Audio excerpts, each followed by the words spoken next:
Hey guys, in this video, I'm showing you how to cancel a money transfer on Sendwave so you can get your funds back fast.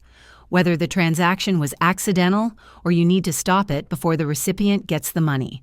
First off, if the transfer is still processing, open the app and check the transaction status. If it hasn't been claimed yet, there's still time to cancel. Next, contact Sendwave support immediately. You can reach them through the app or website by going to Help or Support. Explain what happened and provide the transfer details, like the reference number and recipient info. Here's a pro tip. The faster you act, the better your chances. If the recipient hasn't picked up the money, Sendwave may be able to cancel or refund the transfer. But if the money has already been received, you'll need to reach out directly to the recipient.